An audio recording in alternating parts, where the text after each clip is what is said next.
बीते दिनों देश में दो ऐसे मामले सामने आए हैं जिन्होंने देश की महिलाओं को एक नई मुसीबत में लाकर खड़ा कर दिया है। ये मामले हैं कैंसर के। ब्रेस्ट कैंसर, लंग कैंसर या माउथ कैंसर के नहीं, बल्कि पेटीकोट कैंसर के। सुनकर अजीब लगा ना? अब नाम सुनकर आपको लग रहा होगा ये सिर्फ महिलाओं तक सीमित है, लेकिन पुरुषों के लिए भी ये इक्वली खतरनाक है।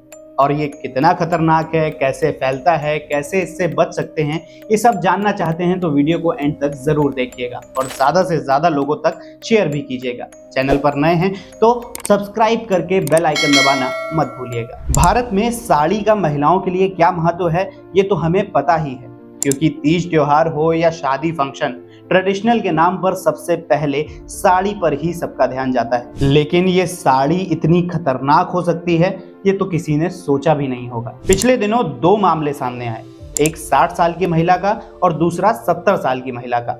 दोनों को ही कमर के पास कैंसर डिटेक्ट किया गया। पहले तो ये जान लेते हैं कि साड़ी या पेटीकोट कैंसर फैलता कैसे है। तो अभी तक की रिसर्च के मुताबिक ये एक तरीके का स्किन कैंसर होता है। तो होता ऐसा है कि जब हम कोई भी टाइट कपड़ा पहनते हैं तो जहां पर ज्यादा प्रेशर लग रहा होता है, समय के साथ वहां की सेल्स डैमेज होना शुरू हो जाती हैं, जिससे पहले वहां अल्सर बनता है और टाइम पर इलाज नहीं कराया जाए तो वो स्किन कैंसर में कन्वर्ट हो जाता है। लेकिन ये खतरनाक इसलिए है क्योंकि इंडिया में महिलाओं की एक बड़ी आबादी न जाने कितने सालों से डेली साड़ी पहनती आ रही है, जिनमें से न जाने कितने ही लोगों को ऐसी तकलीफ हो सकती है और वो नजरअंदाज करते आ रहे हैं। इस साड़ी या पेटीकोट कैंसर से बचना कैसे है वो वीडियो में आगे बताऊंगा, लेकिन उससे पहले ये जान लेते हैं कि कैंसर सेल्स हमारी बॉडी में डेवलप कैसे होती हैं। सबसे पहले तो ये जान लीजिए कि दुनिया में 200 से भी ज्यादा टाइप के कैंसर फैले हुए हैं और इंडिया में इनमें से कुछ बहुत ही कॉमन है,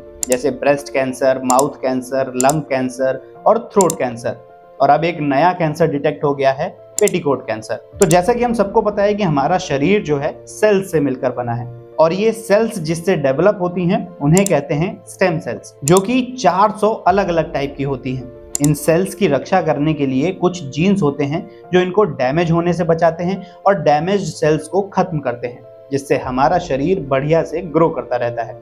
लेकिन जब ये जीन्स ही डैमेज होने लगते हैं तो इन्हें रिकवर करने के लिए कोई नहीं होता और इसी कंडीशन में क्रिएट होता है कैंसर सेल, जिसे सही समय पर एक्सटर्नल मेडिकेशन से ना रोका जाए तो ये बॉडी में बहुत तेजी से फैलने लगता है। सिम्टम्स होते हैं एकदम से वेट लॉस होना, रेगुलर कफ, लंबे समय तक बॉडी पेन और टाइम टाइम पर नाक से खून निकल आना। अब इसके पीछे भी 3 रीजंस होते हैं।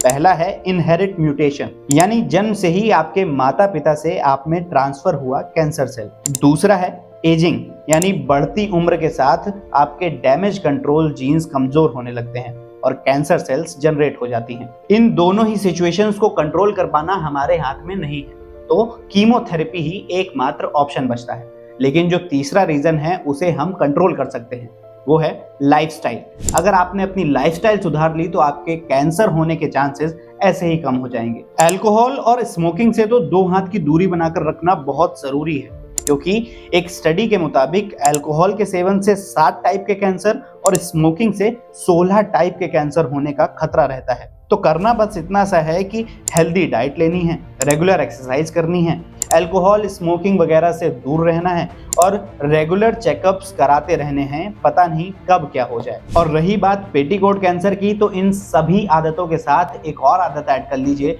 ज्यादा टाइट कपड़े ना पहनने की। साड़ी अगर पहननी ही है तो हल्की सी ढीली करके पहने, जिससे स्किन सेल्स डैमेज ना हो। बाकी कैंसर तो कैंसर ही है, बिना अल्कोहल और सिगरेट के सेवन के भी हो जाता है, लेकिन प्रिकॉशंस लेना तो हमारी जिम्मेदारी है ना। तो स्वस्थ रहें और मस्त रहें। जय हिंद।